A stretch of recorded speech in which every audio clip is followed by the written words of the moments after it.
Je vous dois, en 98, la compagnie elle nous a invités à la privatisation. L'ensemble des syndicats se sont opposés à la privatisation. La privatisation elle est passée quand même et on en voit les conséquences.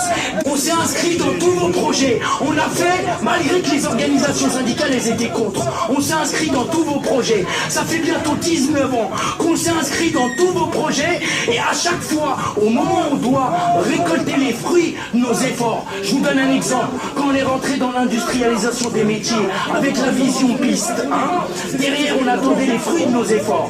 On nous a apporté la cible avion. Derrière, quand on attend les fruits des efforts de la cible avion, on nous ramène le projet Transform. On attend l'ensemble des syndicats, ils sont opposés au projet Transform.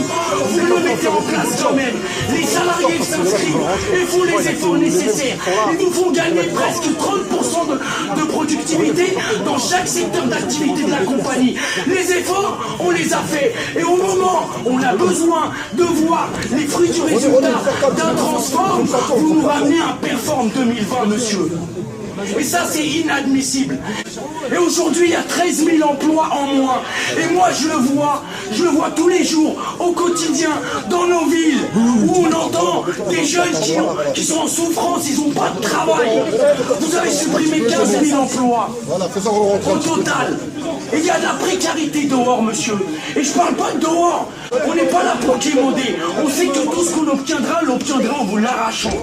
Mais à un moment, vous avez vu que le dialogue, il passe plus. Vous avez vu que les salariés sont dans une souffrance extrême. Vos chiffres, le bilan social de l'année dernière, il révèle l'augmentation des accidents de travail, des RPS. Il y a des gens qui se suicident et vous maquillez parce qu'ils se sont suicidés chez eux. Et vous ne dites pas ça. Il y a une souffrance dans nos métiers, il y a une souffrance dans nos travail, il y a une souffrance dans nos familles, il y a une souffrance dans nos foyers, et il y a une souffrance dans notre région. Je ne parle pas de la France. Mais monsieur, il faut ouvrir les yeux. Parce que vous êtes content d'avoir criminalisé notre lutte à travers le 5 octobre. Quand vous avez licencié salement 5 salariés, 5 pères de famille qui ont fait les efforts que je vous ai cités par le passé. Ils les ont fait les efforts. Et derrière, parce qu'ils veulent défendre l'emploi, leur emploi, vous les licenciez. Nous, on est les partenaires sociaux. Vous dites que vous nous appelez comme ça. Mais en réalité, monsieur, sachez-le, depuis 10 ans, on est le pare-choc de la précarité. Parce que avant que la précarité, elle éclate à vos yeux, elle éclate dans nos sections syndicales. Quand des salariés ou des mères de famille viennent en souffrance, elles dorment dans le parking PZ. Au bout du 3e jour, on découvre qu'elle est avec ses 3 enfants. Il y a une précarité et il y a une souffrance dans notre entreprise qui n'est pas digne d'Air France. Que parce que sur le fiche de paye, il y a écrit Air France, c'est ça? Monsieur, moi je viens pas pour briller avec Air France, je viens pour remplir mon frigo. Et vous vous octroyez une augmentation de je sais pas combien de milliers d'euros.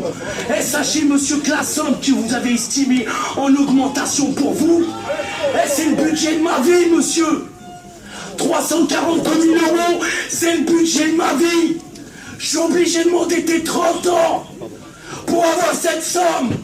C'est indécent, monsieur. C'est indécent pour moi. C'est indécent pour les vieux qui se sont battus pour que cette boîte, elle soit ce qu'elle est. Et vous êtes en train de nous jeter, nous criminaliser. Là, vous attendez quoi, là? Là, je sais ce que vous attendez. Vous attendez que les salariés dehors, eh ben, mécontents, ils rentrent et ils vous arrachent votre chemise. C'est ça que vous attendez. Pour pouvoir montrer à l'opinion publique que les criminels, c'est nous. Moi, je le vois, la précarité. Je vois l'endettement des salariés.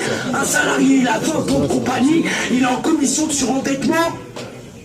Il s'est inscrit dans tous vos projets et aujourd'hui, il est en commission de surendettement pour des histoires de 24 000 euros. Et vous octroyez des augmentations de 342 000 euros. J'ai plus rien à dire à vous et à vos semblables. J'ai plus rien à dire. La prochaine fois que je vous parle, ça sera avec des actions syndicales.